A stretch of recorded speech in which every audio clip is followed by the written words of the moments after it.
दिवसापासून मुसळधार पाऊस सुरू असून आजही भामरागड तालुक्यातील 50 घरे पुराच्या पाण्यात आहे आणि सध्या आपण दृश्यामध्ये बघू शकतो कशा प्रकारे पाऊस गडचिरोली जिल्ह्यात अनेक भागात सुरू आहे।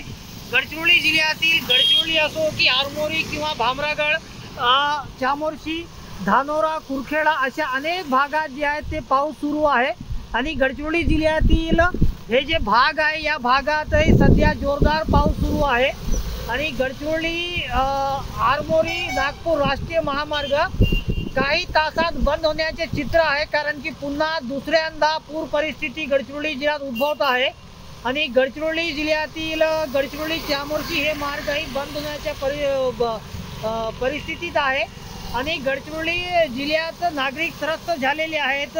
गडचिरोली जिल्ह्यातील प्राणहिता, गोदावरी, इंद्रावती, वैनगंगा, दीना, पाल, कठाणी अशा अनेक नद्यांना पूर परिस्थिती सध्या 7-8 दिवसापासून कायमच आहे आणि सध्या गडचिरोली जिल्ह्यात असाच पाऊस सुरू राहिला तर गंभीर पूर परिस्थिती उद्भवण्याचे चित्र सध्या गडचिरोली जिल्ह्यात दिसत आहे।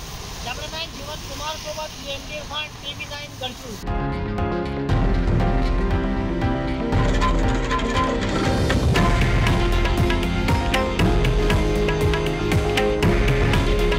हे आहे देशातील नंबर 1 न्यूज नेटवर्क आणि आपण पाहत आहात TV9 मराठी।